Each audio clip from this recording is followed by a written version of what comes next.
Good morning, everyone.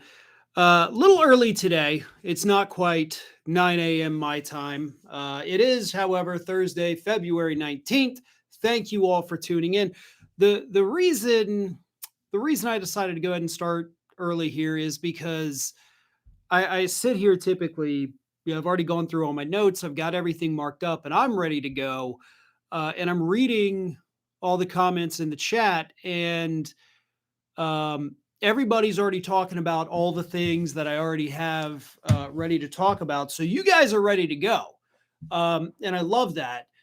And of course, obviously, the big story I want to talk about today is the two idiot Trump sons and their disastrous interview on CNBC, where they blamed us, the public, for their dad's corruption. And I will get to that, but obviously there's a lot of other things happening.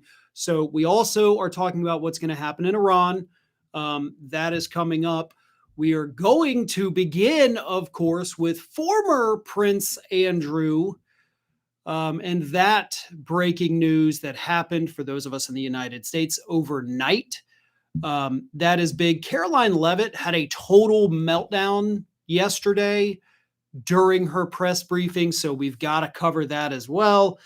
And a lot of other craziness happening in the world. So I hope everybody's ready. I hope you worked out in your jeans this morning, the RFK Jr. workout, because we got a lot to talk about. Some good, some bad, some weird, but all of it very important.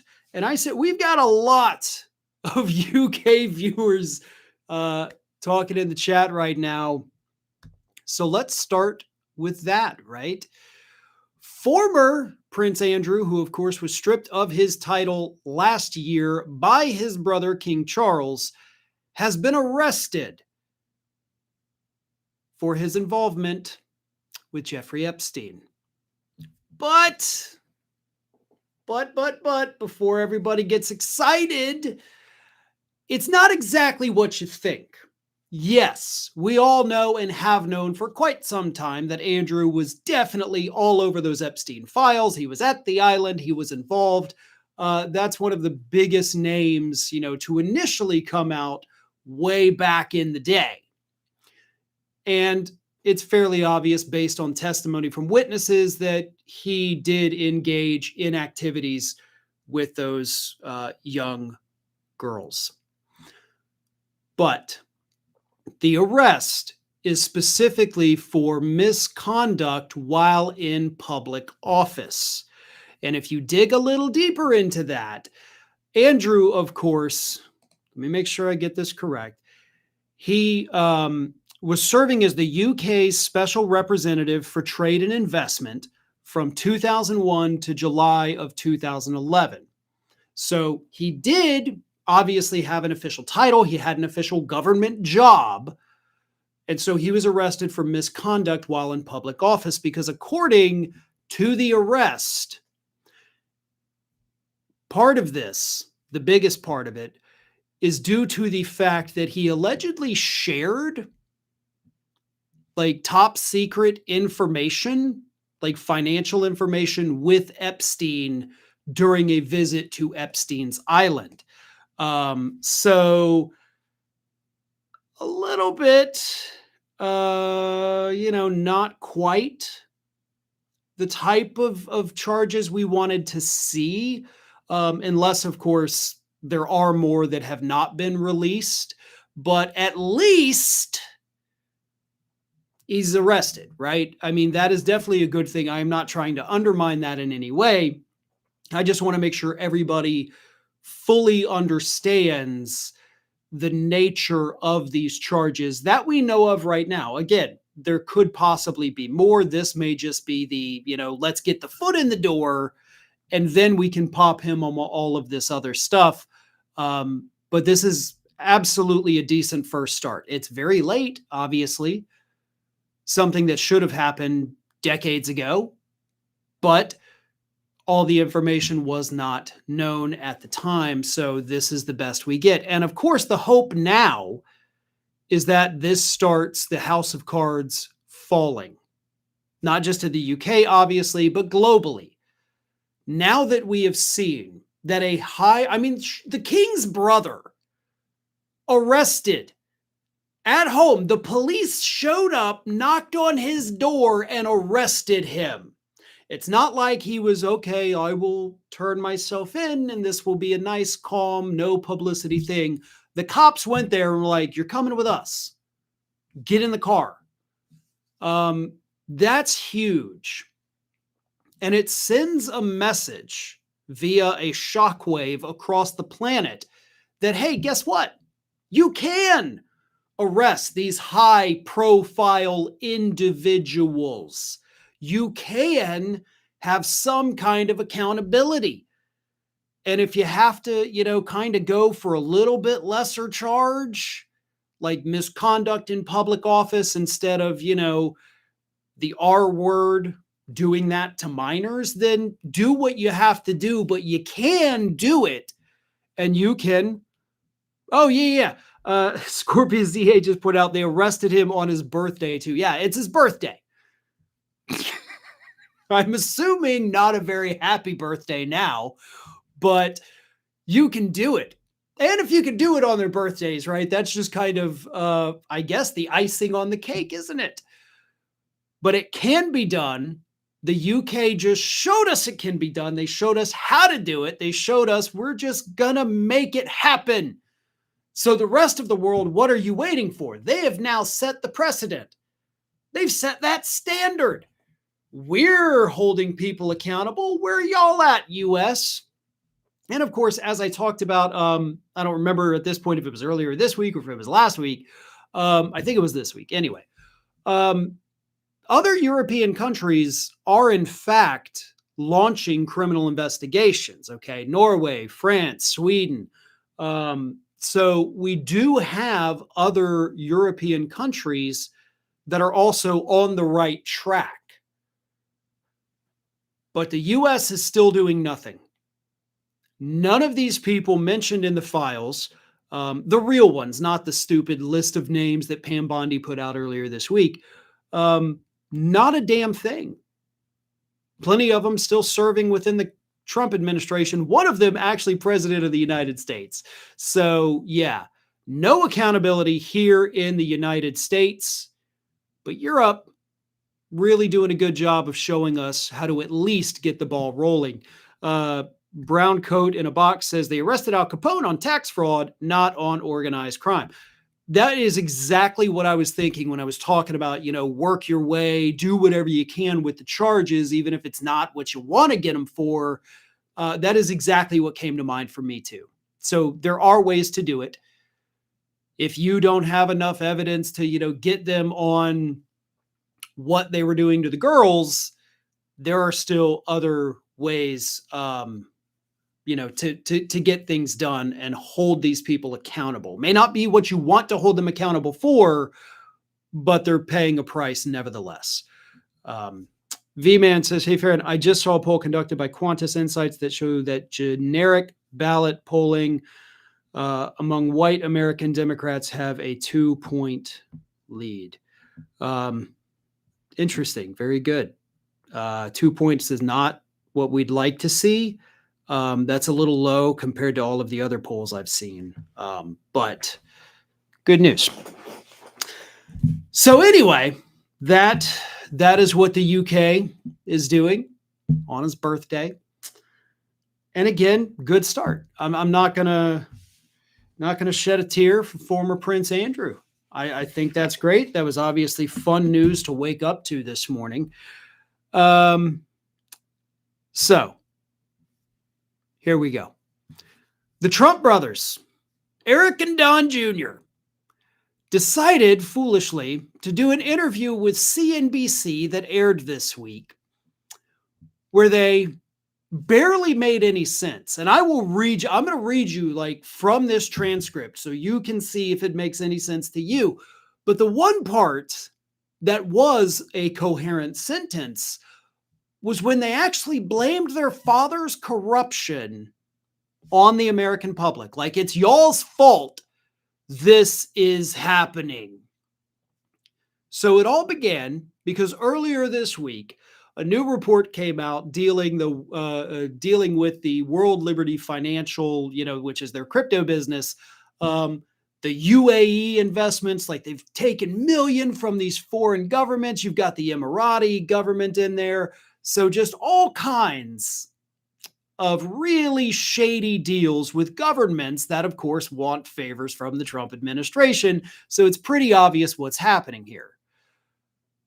The Trump boys were asked about that by CNBC anchor Sarah Eisen. She said, you know what the critics would say? They'd say that the credibility factor is the Trump name and the Trump White House and everyone is here to curry favor.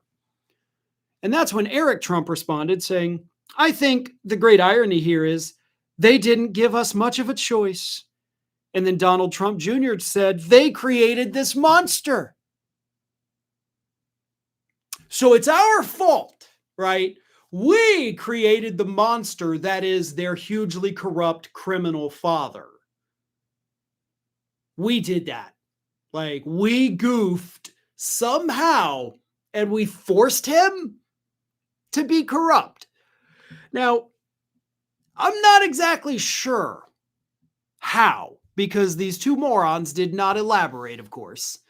But Eric Trump then said, when you had every big bank in the world for doing nothing wrong, when you had every big bank in the world for doing nothing wrong, just based on the fact that we all wore a hat that said, Make America Great Again, my father happened to be running as a Republican, canceled us. Jesus Christ. Okay. I'm not even done. That's like the first, sentence. It is one sentence apparently. And I feel like my brain broke. I want everybody to realize I'm not stuttering and stammering and misreading this. That's the line. And it gets worse. Like, this is what Eric Trump spoke. He said this on live TV. And nothing I just read in that sentence makes any sense at all. It's not grammatically correct. It's not English as far as I can tell. But anyway, Eric continues. He goes, I was getting these calls, 300 bank accounts, Capital One in the middle of the night. These are commercial buildings, residential buildings, golf courses, are around the world. These aren't political entities. And they were pulling these accounts like us from us, like we were absolute dogs. I'd love to keep reading that. I would love to be able to keep reading this. I physically can't. I physically cannot read the words that this man said out loud on television. Not because they're bad words or because I don't know how to pronounce them, but because my brain cannot read sentences like that make no sense. I just, oh my God. And again, I read these before I do these segments. Like, I went through it, but it's one thing to read it in writing, but to have to say these words in this order that he has them in, I genuinely have a headache now. But I do have to keep going because Donald Trump Jr. also had some nonsense to say. They're used to being able to do that to people who have no ability to fight back. We had the balance sheet, we had the following, the big soapbox to be able to push back and to call out this nonsense. And a lot of Americans saw that and they were appreciative of it because they saw it happening to them. They couldn't get credit card processing if you were a small gun shop in the middle of nowhere because, that doesn't check off the woke boxes. And so we did this out of necessity, and it was important. I think it's important for the world. And in that, I think we're creating a lot of efficiencies that were lacking in the system. As someone who either one of us could have called any banker in New York over the last 20 years and gotten a loan for a building, and we just realized we were sort of at the top of the Ponzi scheme that was banking. I'm sorry, Junior. Did you just say on television you were at the top of the Ponzi scheme? Let me read that one more time. And we just realized we were sort of the top of the Ponzi scheme that was banking. You realize, Don, that the top of the Ponzi scheme is the lead fraudster. That's the person or group or individual, whatever, that runs the Ponzi scheme. So either you don't know what a Ponzi scheme is, or you just admitted to some pretty serious felonies on television. I mean, the one thing you say that kind of makes sense between the two of you is an admission of a crime. Wonderful. I want to see more interviews with these people. I think everybody that has any show anywhere needs to just bring these two idiots on and just let them talk. Like, these are not normal. I mean, the way Eric Trump spoke, and he's not the one who, gets all crazy and erratic like Junior does, but this guy, I don't even know. Is there a brain? Is there any kind of brain? Did he have an accident before this interview began? Like, he and his brother were jumping on the trampoline and he fell off and knocked his head on the bar of the trampoline and then tried to do an interview? I mean, something, because that's not normal. That is indicative of something's wrong with your brain. Not that you need treatment, but you need to go to the hospital right now. If I were to start speaking in sentences like Eric Trump did during that segment, I would hope somebody would call an ambulance for me immediately, because that is indicative of something deeply wrong that could be potentially, life-ending. Like, you're having not just a stroke, you're having all the strokes right now. But I also encourage these two morons, please keep doing interviews, because holy hell, you're the dumbest two people in the United States of America. I want to address some super chats that came through here. This one says, I love your content. Hi from Washington, D.C. I find your content informative and kind of funny. Oh, yeah, when we get in Trump mobile, probably never. Kind of funny. Kind of. I appreciate that. I'll take it. Yes, and also the Trump mobile that viewers referring to here is Trump's cell phone plan with the cell phones that are totally made in the U.S., except they're now no longer made in the U.S. because they were never made in the U.S. and they're coming out this month. Oh no, they're coming out there. Oh, we got to push it back. I think they're actually supposed to be there now, or actually a couple of weeks ago, and even that didn't work. So yeah, good job, grifters. People paid $500 for these phones that apparently are never going to exist. Skeeter says, combined, their IQ would not reach 50. And I think even that is being generous. V-Man says, hey, since TPUSA decided to have a halftime show starring Kid Rock after Bad Bunny got announced, now that Bad Bunny is about to do a movie with Viggo Mortensen, will TPUSA make a crappy film starring Kid Rock to respond? Possibly. I think, what is it? Doesn't Daily Caller, or is it Daily Wire? Daily Wire, I think, aren't they trying to start getting into films? So I would not put that past them. And who's the other guy? He played the Hercules on TV, in the early 90s, something, washed up dude. I can't remember his name, unfortunately. Kevin Sorbo. Yeah. Kevin Sorbo and Kid Rock can team up to, I don't know, be the worst people ever. Scott Carden says, we already have the Stupid movie. I think it starts with an M, obviously referring to Melania. And Kid Rock, of course, was also in Joe Dirt. I'm not sure if he was in the sequel. I never saw that one. And Kid Rock was basically playing himself in that movie. Just this, trashy, grotesque individual. And I'm pretty sure they didn't even have to tell him it was a movie. Just hey, go be you. So yeah, easy direction on that one. Everybody say Kevin Sorbo. Yes, I do appreciate that. It was just one of those things.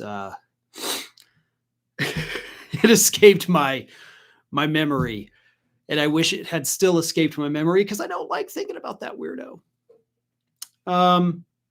Also, to have such a piece of crap as Hercules, I love Greek mythology. That is my just absolutely a phenomenal thing. I love it. I've got like so many different books with all the Greek myths. I've read the Iliad, I've read the Odyssey, I've read the Aeneid. I translated part of the Aeneid as part of my Latin courses that I took. And it's really a disgrace to Greek mythology that Kevin Sorbo played Hercules for so many years.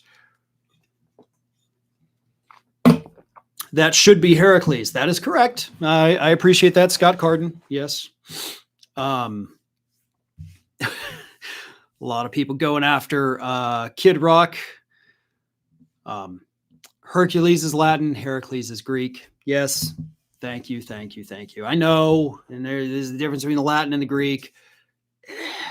That part I'm not so good at, but the myths, all of that, I'm deeply enthralled with that. I'm not an expert. All right.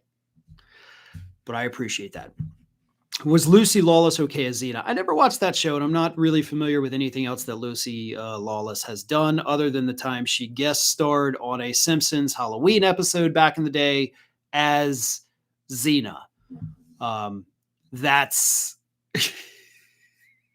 really all I know about Lucy Lawless. Let's move on here because Caroline Leavitt had a really, really bad Wednesday. The first thing that stuck out from Caroline Leavitt's press briefing on Wednesday was the fact that she insisted that everything she tells people is true because it's coming from her. And unfortunately for her, as she said that, as she's like, no, everything I say is true, she started laughing.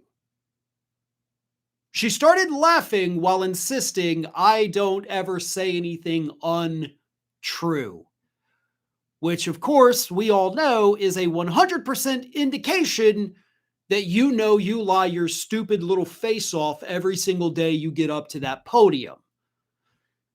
She said, I just have a quick statistic here on energy that I found fascinating, and it's obviously true because I'm saying it up here. And she chuckled. Like, it's obviously true because I'm saying it. Anyway, red states with Republican legislatures currently enjoy lower average retail electricity prices than blue states with Democrat legislatures. Now, that is slightly true. I will say that. And I'll get more to that in a second. But when you're telling people that, hey, you can trust what I'm saying because I'm the one saying it and I don't lie, does that instill like faith in you? Are you like, oh yeah, this is definitely a believable individual who laughs as they're telling us they don't ever lie? That seems like a pretty big admission there from Caroline Leavitt. And of course, as she mentioned, like red states have lower energy prices than blue states. The lowest states are in fact red states, North and South Dakota and Idaho. The most expensive states for electricity, red states, blue states, California, Massachusetts. Unfortunately, I forget the third one. I had looked it up. But in between all of those, it is mix and match. Alaska has exceptionally high energy prices. Florida has seen the highest energy price spikes in the United States. Deep red state here, Republican governor for over 20 years, actually over almost 30 years now. So it's not exactly true. The highest states are blue, the lowest states are red, but everything in between is not red or blue. It is all jumbled up together, not to mention those red states with that super low electricity cost that, brings down the average for red states in general. It's because not a ton of people live there. There is less demand versus these other states. When you do have New York, you have Massachusetts, you have California, lot of people, lot of demand. See, so even though her statement is almost mostly, it's not even almost mostly true. It's like half true, but also leaves out all the context. And context, of course, is important. It's like if I said, well, red states have the lowest potato prices in the United States. It's because they have all the potatoes. Like Florida's a huge producer of potatoes, not just Idaho. And yeah, potato prices here a little bit cheaper than, say, New York. That doesn't mean that our state is doing a better job at keeping potatoes affordable. It's because it costs less money for the potatoes to get to my market than it does in downtown Manhattan. But that's not the only thing that happened with Caroline Leavitt on Wednesday. She was also asked a question because Donald Trump earlier in the day had gotten, news about Jesse Jackson passing and decided to use that opportunity to whine about people calling Trump a racist. So Caroline Leavitt was asked to provide specific examples of when Trump believed he'd been unfairly branded with the racist label. And Leavitt responded saying, "You're kidding, right? I will pull you a plethora of examples, and I'm going to have the team going through the internet of radical Democrats throughout the years who have accused this president falsely of being a racist. And I'm sure there's many people in this room and on network television across the country who have accused him of the same." But the reporter was asking you, hey, when has he been accused of being a racist when he totally wasn't a racist? And you're like, I've got a team of people. Like it takes a team, apparently, that are going to scour the internet and find all these times he's been called a racist. Oh, trust me, Caroline, I'm sure this administration already has that list. I don't think you need a team. I think the team was already assembled. And I think the team probably already did their job. And of course, I don't think you're going to have anybody do this. I don't think you're ever going to come back to that question again. You may not even go back to that reporter ever again for stumping you so visibly hilariously. But again, it's not the only thing Caroline did. The biggest screw up that she had on Wednesday was undermining the talking point that Donald Trump's own White House had put out a couple weeks ago. So a couple weeks ago, as we all know, Donald Trump shared that video on Truth Social depicting President Barack Obama and former First Lady Michelle Obama as apes. And even Republicans were like, dude, this is super effing racist. And so the White House told us like, it was a staffer. Trump doesn't do this, right? It's a staffer. They do the horrible things on Truth Social. But on Wednesday, Caroline Leavitt said, when you see it on Truth Social, you know it's directly from President Trump. Oops. Were you supposed to say that? Or was that something you needed to keep as an inside thought? Because that doesn't sound like an outside thought. That sounds like an inside thought, Caroline. But you did. So you just undermined everything your administration had said about who posted the racist video. So we do appreciate that, right? That was the one rare moment of honesty from you. And it's one that I am sure Donald Trump is probably not very happy about. So, some super chats I want to get through here. Paula Trigg says, can we talk about the Kid Rock RFK video? Nobody seems to get the drinking milk is tied to the Nazi propaganda of white supremacy, tied to characteristic called lactose persistent. I'd never heard that about milk.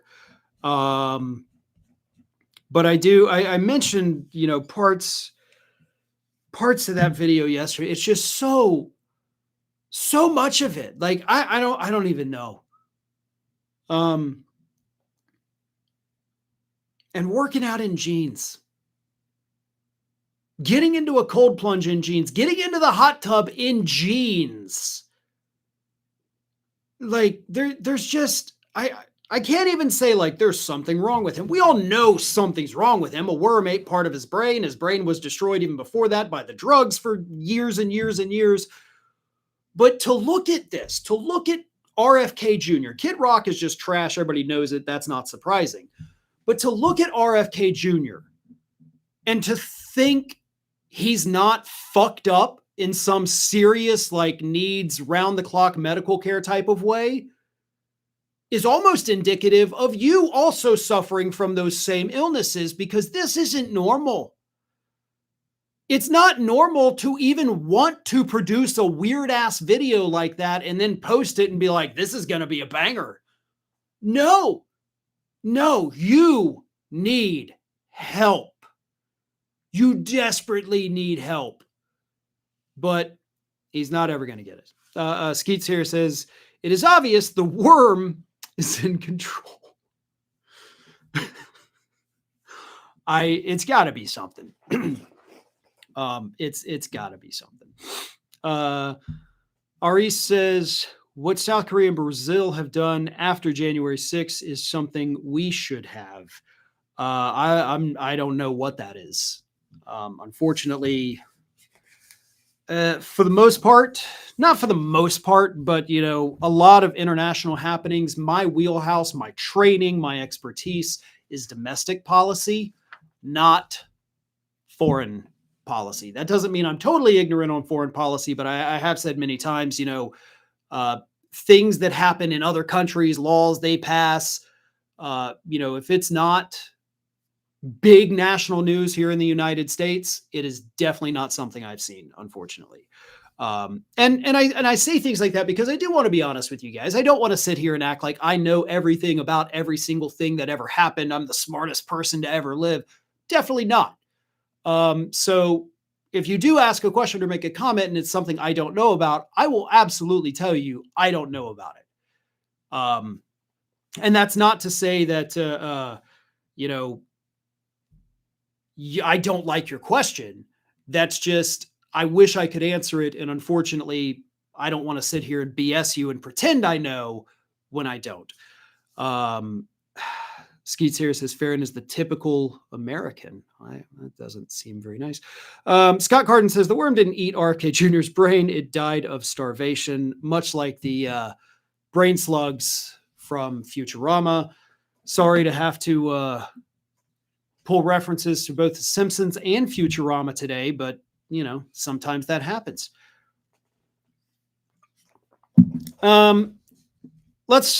Skeet here says, am I the only one that had a plastic earth as a kid? I think that'd be beneficial. I have a lovely, lovely globe that actually, you know, back to the Greek mythology thing, the base of the globe is Atlas. Although, as we know, Atlas did not hold up the earth. He only held up the sky. But the bottom of it, you know, the base of the globe is Atlas. And so I just thought it was really cool. And my puppy's name is Atlas. Richard Andrew Swain says RFK's brainworm is no excuse for his BS. And, you know, I did talk about that yesterday. You know, how sometimes when you do criticize RFK Jr. and his weird behaviors, his horrible, you know, fake science that he presents as a dead fact, a lot of people will be like, well, it's childhood. There comes a point where you can't use that type of thing as an excuse anymore. Obviously, that is a traumatizing event. But if the individual then makes it through like 70 years of life without ever trying to work through that trauma, then you don't get to blame the trauma anymore. Like, that's you. That's on you, man. And then, of course, the drug abuse. So, you know, none of that is an excuse for his behavior or for, you know, endangering Americans with his, you know, absolute conspiracy theories about health. He's endangering all of us because there's something wrong with him. Not because he went through trauma, not just because he had a worm, not just because he, you know, was a drug addict for many years. It's because he never got the kind of help that he needed, and that was a conscious choice that he made.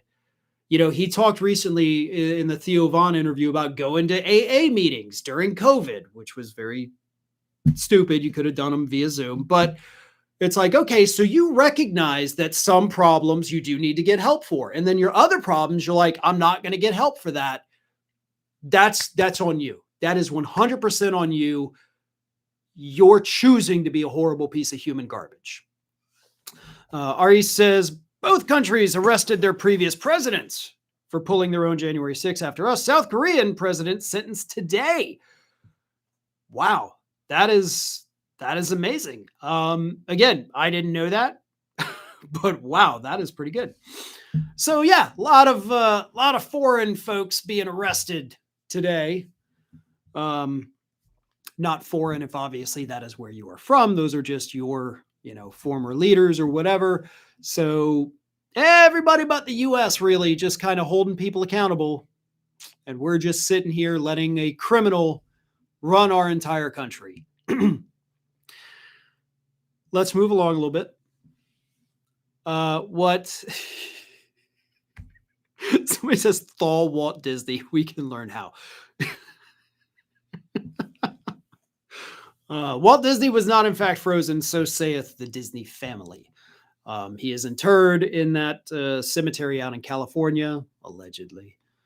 We may never know the truth. With Andrew down, Mendelsohn is next.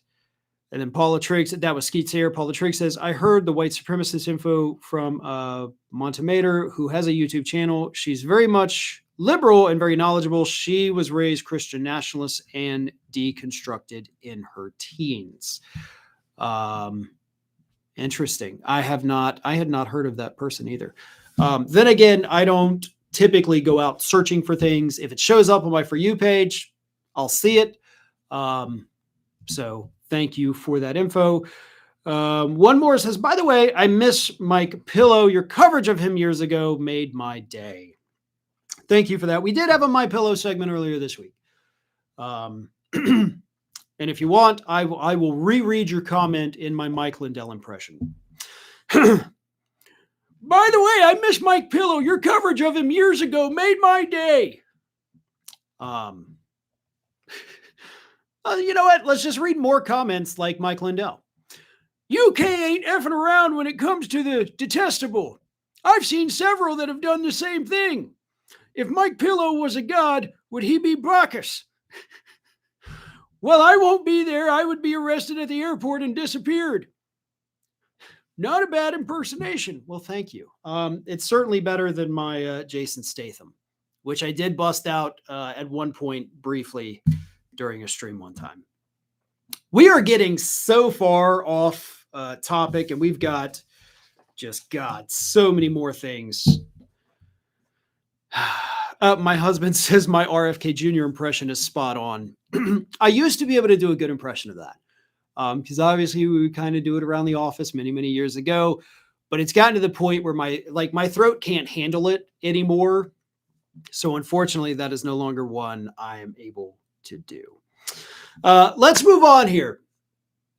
Donald Trump's top economic advisor, Kevin Hassett, is not happy that the New York Fed came out this week and basically told everybody that at least 90% of the cost of Donald Trump's tariffs is being passed on to you, the consumers.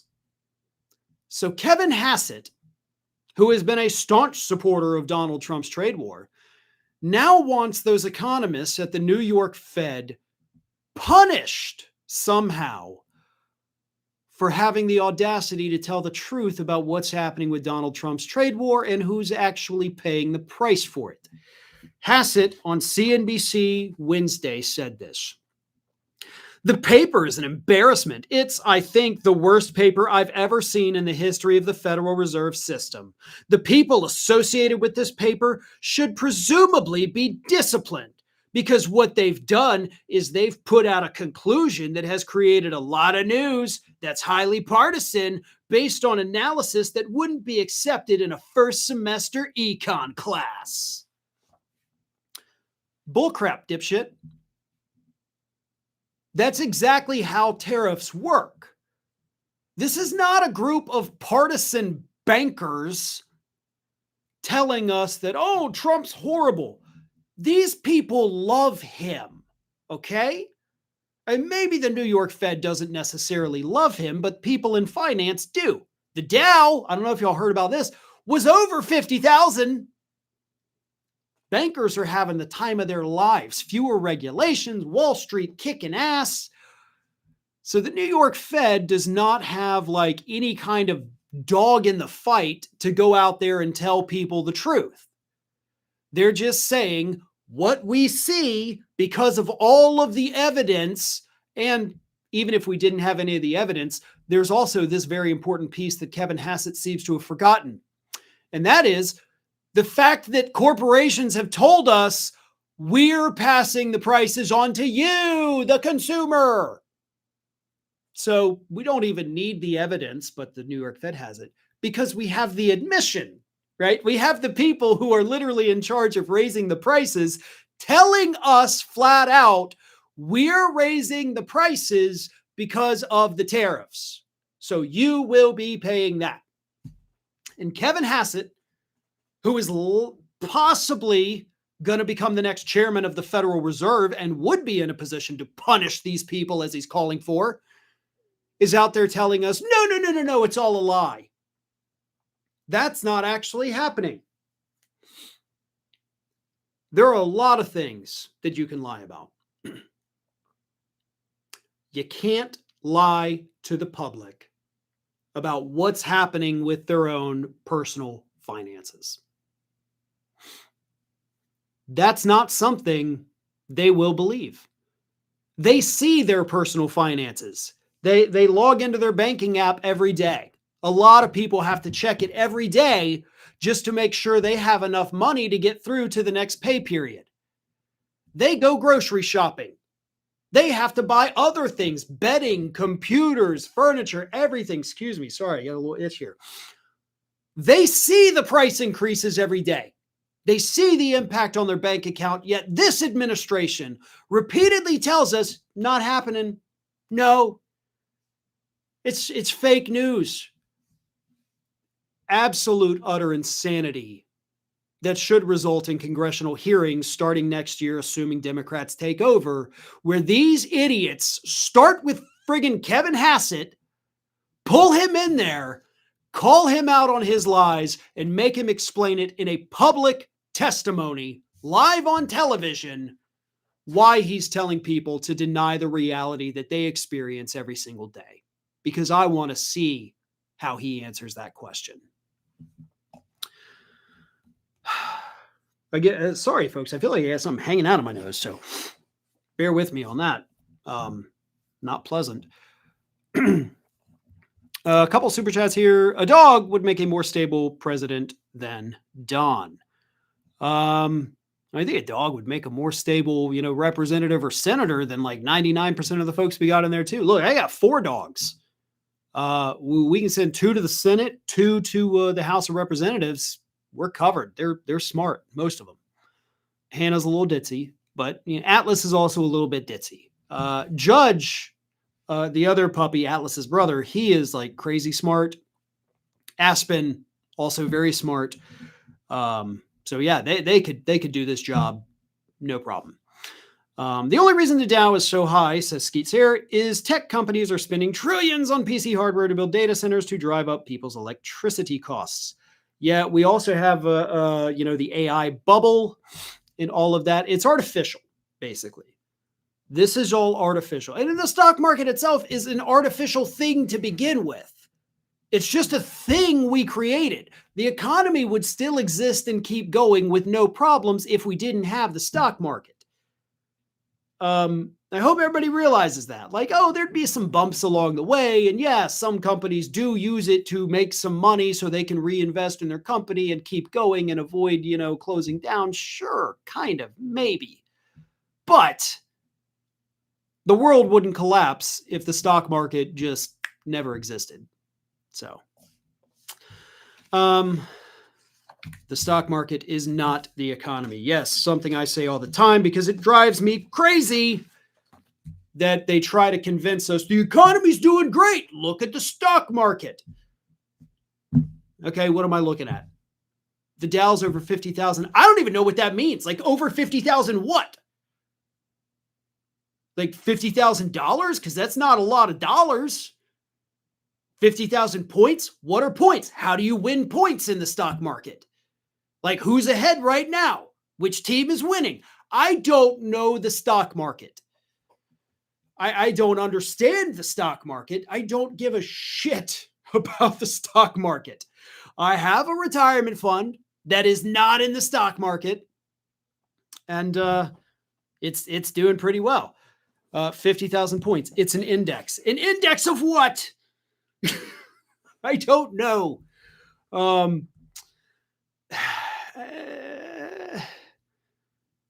50,000 more billionaires, possibly. No, I don't think the Dow is above 50,000 anymore. Is it? No, it's not. It was like one day, one time. And as I said at the time too, like it'll go back up, it'll go back down, because it does that all the time. So it's just what happens. Will you be watching the State of the Union on February 24th? No. We will be talking about it the next day because I will read the transcripts of it. I will not be watching it. One, because I typically don't watch them regardless of who is president. I can't stand it. But two, that's my anniversary night, so I have a valid excuse. I no longer have to say like, nope, it's my anniversary. My wife and I's anniversary. It's not just mine, obviously. There's two of us. So yeah, totally great excuse. I do not have to watch it. The first valuation of the stock market was how many slaves you owned. Interesting history there. Thank you very much also, Kim, for the super chat. Unfortunately, I'm sorry I could not pronounce your last name there. My apologies. Sometimes it's easier to just not pronounce the name than it is to just totally butcher it and make myself look stupid and then make you maybe feel bad. So yeah, I don't want to do that. Folks, I didn't even realize I'm not even halfway through with the stories that we need to cover today. So we got to keep going. We still haven't even gotten to Iran. And that, of course, is a big story. So everybody sit tight, rapid fire. Here we go.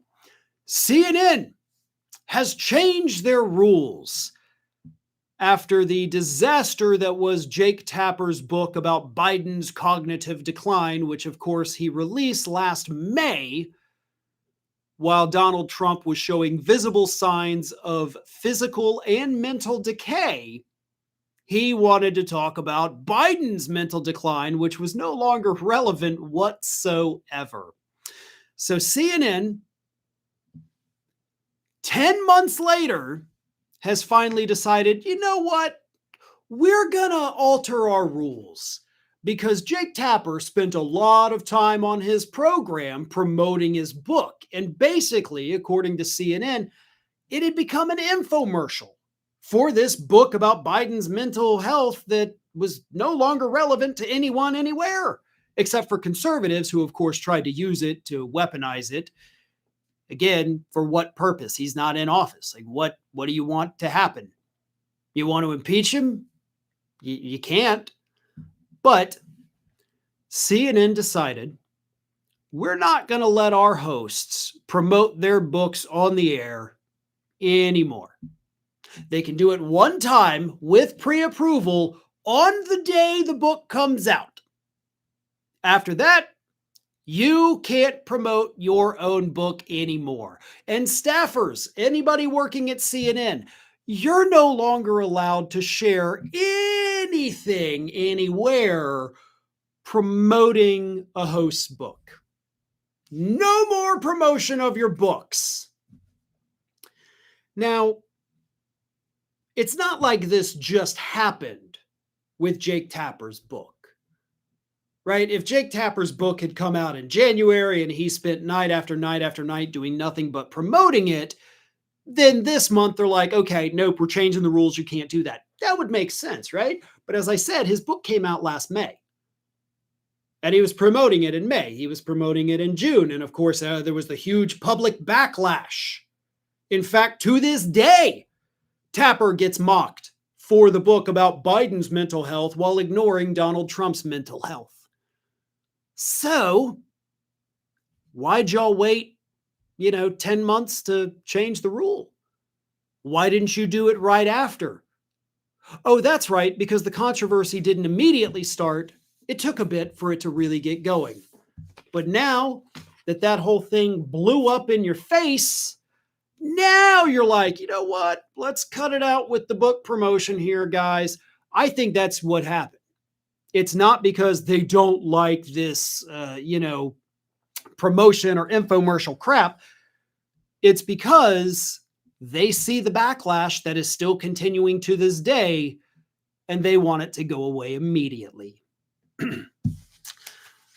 Got some comments here. Trumple Thinskin added again, hurt feelings are a daily occurrence for him. 3 a.m, and he goes damn near insane. It's never his fault. Everyone else is to blame.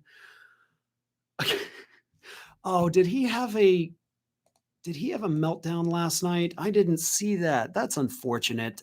I always like to talk about his meltdowns because, it is a sign of his cognitive decline. And speaking of signs versus symptoms, I did receive an email yesterday that unfortunately I forgot to respond to. And I do thank you, by the way, for sending me this email and pointing out the difference to me, because I always say, like, this is a symptom of dementia. Wrong. An individual suffers the symptoms. The symptoms are internal. The things we see in the medical community are referred to as the signs. We're not looking at symptoms. We're looking at signs. The person is experiencing the symptoms. So, a semantic, grammatical difference, whatever you want to call it, but it is important. So I do thank you for that bit of education. When you refer to Donald Trump, in the potential dementia, we see the signs, not the symptoms. And I do. I said symptoms all the time. So I appreciate that. Thank you. I hope you're watching. That was a good email. That was a productive, constructive email. I really do appreciate that. If I get something wrong or if I'm saying something incorrectly, like a couple weeks ago, I had somebody send me an email about how to pronounce the name of the, God, I forget who, but anyway. And he actually sent me an audio file. He's like, here's how you pronounce the name, because I know you struggled with it the other day. That was actually super helpful. So I do appreciate that. And I like that. Any kind of constructive criticism you've got or anything that can help me be better, yeah, let me know. I'm not a person, like I said earlier, that thinks I'm the smartest and I'm the most perfect and I know everything and you can't teach me anything. No, I always want to keep learning because I do not know everything and I would like to know everything. And I'll never know everything, but it's always that nonstop thirst for more knowledge. And knowledge can be in any form. Knowledge is how to pronounce a name correctly, something I didn't know, but now I do. And unfortunately, I already forgot how to pronounce the name correctly. It can be the difference between calling them symptoms or calling them signs. So again, I really do appreciate those. Giselle Maxwell, that's funny. Yeah, and just like Ghislaine Maxwell, I had been calling her Ghislaine for years. Finally decided, you know what? Let me make sure, and sure enough, it is Ghislaine. Still wanna call her the other name, but I get that it sounds inappropriate, so I'm not going to do that. I'm almost out of water, so we gotta keep going here. Ghislaine is more accurate. Yes. All right. Let's go back to Epstein. I know earlier we talked about former Prince Andrew being arrested, but there's a little bit more. It may not just be Prince Andrew. It may not just be the, former officials in France that are being criminally investigated, because according to a UN panel, what is described in those Epstein files may actually amount to crimes against humanity. So the UN put together a panel of experts to basically look at these Epstein files, because the UN, unlike the US, is taking it seriously. The rest of the world is taking it seriously. We're being told by the guy in the files to move on. So the UN impaneled all of these experts, look into this, give us your analysis. And this week, the panel said, quote, these crimes were committed against a backdrop of supremacist beliefs, racism, corruption, extreme misogyny, and the commodification and dehumanization of women and girls from different parts of the world.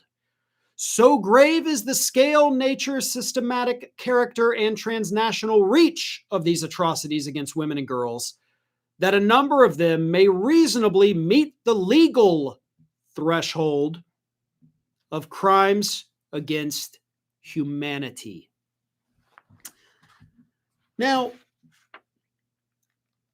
the words you choose to use matter. Some folks don't put any thought into it, right? Some folks just say words or they add adjectives or whatever, and it's, they don't think about it. When you're a panel of experts at the United Nations, every single word you say is chosen very carefully.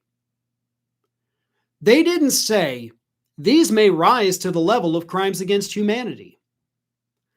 They said, they may meet the legal threshold for crimes against humanity.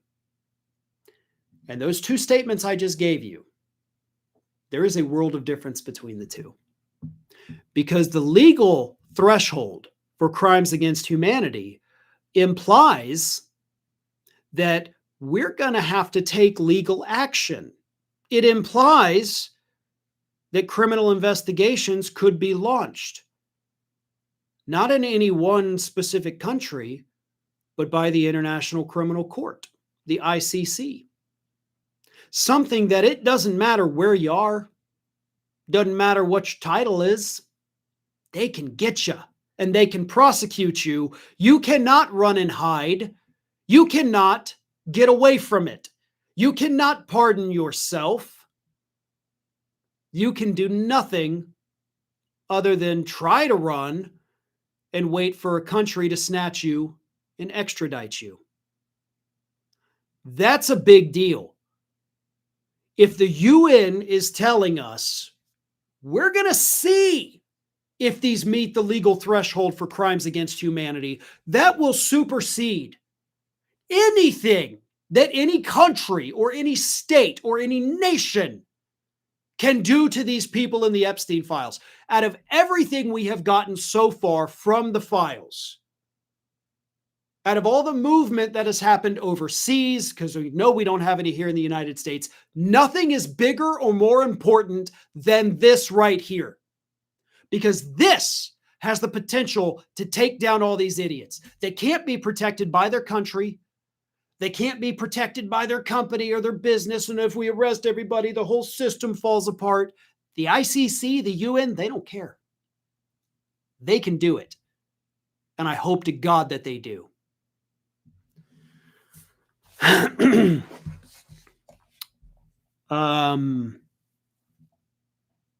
Some super chats here. Skeet Sears says, cannibalism is a crime against humanity, especially babies. And there are those, passages in there that strongly suggest, I don't know, but Jesus, yeah, it is so insane. Lauren Tamara says, Iran is going to the proof that Donald's disregard for the teaching of Sun Tzu will be a painful lesson for our armed forces and their loved ones, not that he cares. And thank you, by the way, for bringing up Iran, because that is next on the list. Definitely got to get to this one because this is a big thing. According to an official within the Trump administration who spoke to Axios this week, there is a, quote, 90% chance that the United States is going to be launching a pretty much full-scale military invasion of the country imminently. Here's what the official said.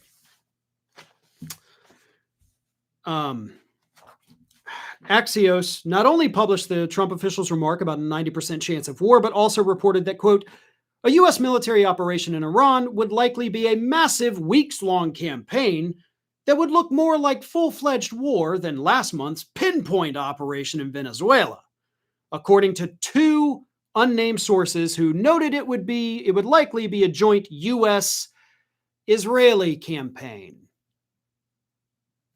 To nobody's surprise, right? At the same time that this report came out, open intelligence, meaning things that everybody's able to see, it's not top secret, had shown us that the United States is moving massive, massive, massive assets from Europe over to the Middle East. Warships, 50 fighter jets, including F-35s, F-22s, and F-16s, all headed to the regions. 150 U.S. military cargo flights heading to the Middle East. All of the folks from the U.S. that are currently over there kind of given their little warnings, be prepared. So we're sending the planes, we're sending the bombs, we're sending the cargo. All that's left are send in the troops because everything's there waiting for them.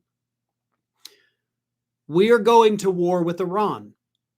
Donald Trump is going to launch an invasion of yet another country that in no way posed an actual legitimate threat to our country.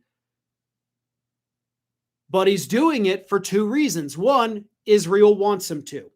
So we're going to go spill our blood and money because Israel says we need you to do this. And of course, we'll say like, aye, aye, Captain, here we go. And number two, because there were those reports, a year or so ago that Iran wanted Donald Trump to no longer be alive.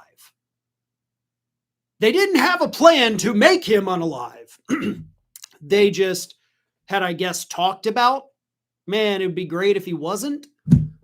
Those are the two reasons. Your sons, daughters, maybe you, depending on your age, your life could be ended over there for those two reasons. Hundreds of thousands, possibly millions of Iranians could also suffer the same fate. People will die. I mean, it's war. It's what happens.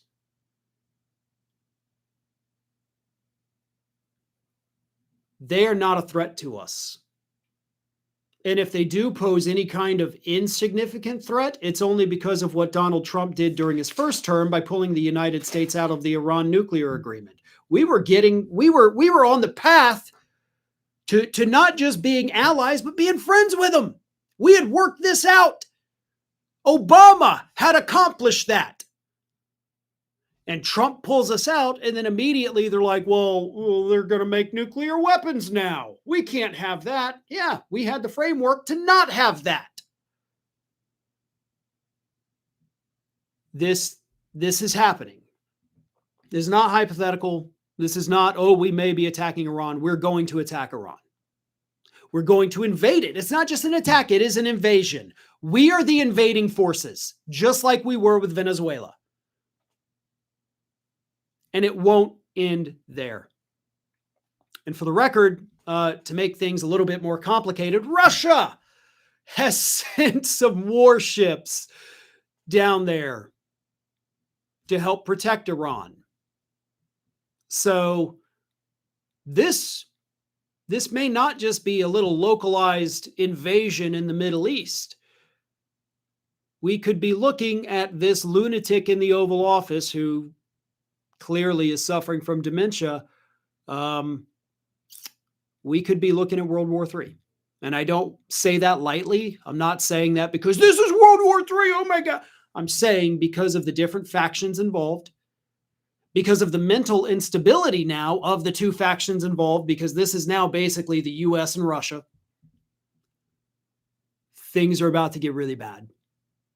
I don't know what that means. I don't know what it looks like, but I know that it's not going to be good for anybody. Scorpius says, and the U.S. will probably experience a decade of retaliatory terrorist attacks afterwards. I unfortunately don't disagree with you. Skeets here says Trump will declare war on Iran to avoid the midterms happening. And that, of course, is another very real possibility. He has repeatedly talked about Zelensky in Ukraine, who of course had to cancel elections because their country is under siege from Russia. He's talked about that with glee, like, hey, that's a badass idea. We should do that here in the United States. I should cancel elections too. Well, if he thinks he can do it with a war, he'll absolutely attempt to. Member Natalie, it's going away there. Natalie Romer says Taco is a war criminal with all the cabinet too. He is. And this time, if a Democrat comes into office in 2028, this cannot be a situation where we have a, Eric Holder type, let's look forward and not backward and prosecute the war criminals from the previous administration. Every single one of them has to go to prison. Like, I'm already skipping over the investigation, trial, all that, because we all know like how that goes. They have to go to prison. And if we're not going to do that here in the U.S., then maybe when the International Criminal Court is done dealing with the crimes against humanity from the Epstein files, maybe then they will be able to take this up for us and show us what true justice looks like.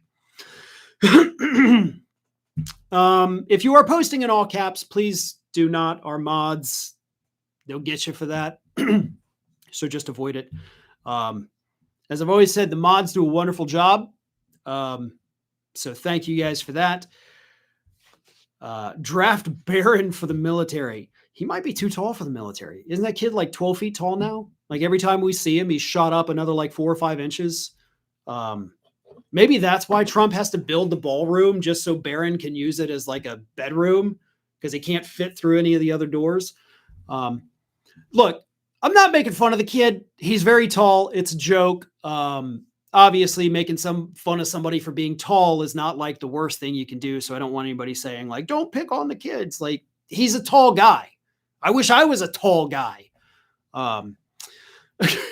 Super chat here. Thank you very much. Says, sometimes I don't know who the U.S. are friends with. I thought Trump and Putin were buddies. At this point, I believe World War III will happen.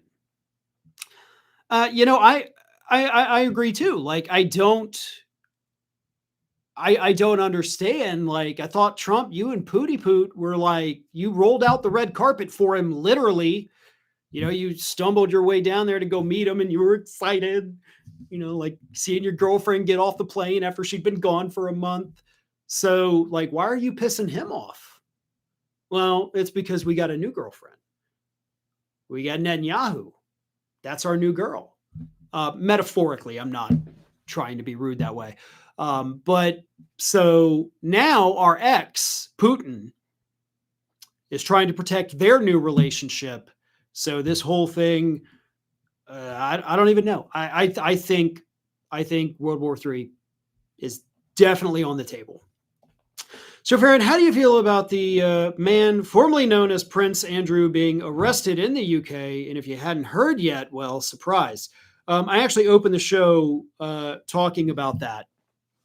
So that segment will be cut out and posted later. I do appreciate the super chat. And yeah, that's kind of a little bit of the drawback, obviously, of doing these live streams is, if you join a little bit late, you miss some of that. So we did cover it. I'm excited. I think it's really good news. Last story of the day. Skeets here says the most dangerous person is Kushner. Most dangerous? Maybe. He loves that Middle East money. He's gotten billions of it. And what better way to do that than by leveling all of the opponents and, potential threats to the countries that are giving him tons of money. So that's definitely a possibility. Kushner may be the most dangerous internationally. Domestically, it's Stephen Miller. Just a little dichotomy there. Let's move on. I got one last thing here. Fulton County, Georgia officials in a court filing have accused the Trump administration of lying to the judge in order to obtain the warrant to take all of their voting data. Let me read you this. Local officials accused President Trump's DOJ of making serious omissions in the application filed by the FBI that fails to allege probable cause that a crime had been committed, but instead does nothing more than describe the types of human errors that its own sources have confirmed occur in almost every election without any intentional wrongdoing whatsoever. So, the filing also notes that Kurt Olson, a 2020 election denier tasked by the White House with making that referral, has been sanctioned in the past by multiple courts, and county officials argued that other witnesses listed in the affidavit lacked expertise in election administration, or they based their conclusions on pure speculation.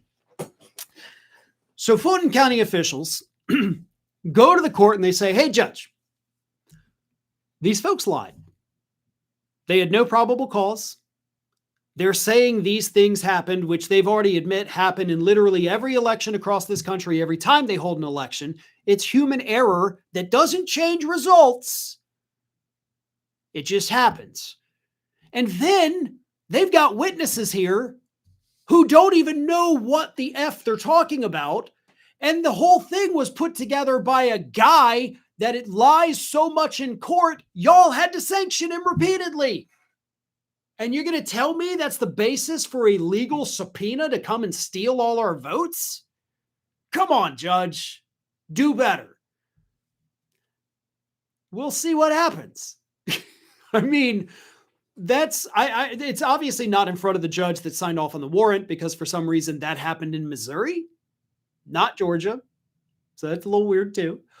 But the whole thing is absolutely falling apart, which is wonderful. We love to see that. Trump's administration, as I almost say every day at this point, so incompetent that every horrible thing they try to do does typically end up falling apart. The problem is the damage is already done. They have already convinced millions of people in this country that there was something screwy that happened, and they're the only ones who know the truth, and they're the only ones who can fix the problems. So even if Fulton County officials prevail, even if they're able to get their stuff back and the investigation's over, the subpoenas ruled illegal, millions of people already think there's a massive cover-up. And they're now going to think that, oh, well, the judges are in on it too. And that could cause violence. That could cause threats of violence. That could cause all sorts of horrific things. So I hope it does get thrown out and the FBI is basically scolded for this. That's obviously the best case scenario. And then maybe the administration shuts up about it and doesn't do anything. That's not all going to happen. Trump will get on Truth Social. He will whine and cry and claim that the judges are against him. The judges will receive more death threats. A new report came out this morning detailing the massive amount of death threats these judges across the country are now receiving thanks to Donald Trump. And then bad things happen. He is still going to continue his quest to get the personal private data of every single person in this country and make a list. To what ends will that list be created? We do not know. But they are trying to make lists. They are trying to create databases, and getting their hands on all of that voter information from the state level is step one. All right. It's a little after 10 o'clock now, my time. We're going to call it a day. I want to thank everybody for showing up here. Had a ton of fun today, ton of great comments. I learned something, which I always enjoy. I hope y'all did too. If you're not subscribed, please do so. Tons of phenomenal content coming up throughout the rest of the day, so please stick around for that. Check back for that throughout the day. Otherwise, we're approaching the weekend. We're not quite there yet. I will see you all again tomorrow morning, 9 a.m. Central Time. Until then, please take care of yourselves.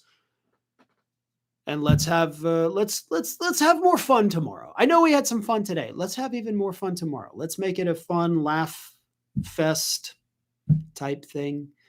Who knows? I don't know, obviously. I'll see you tomorrow.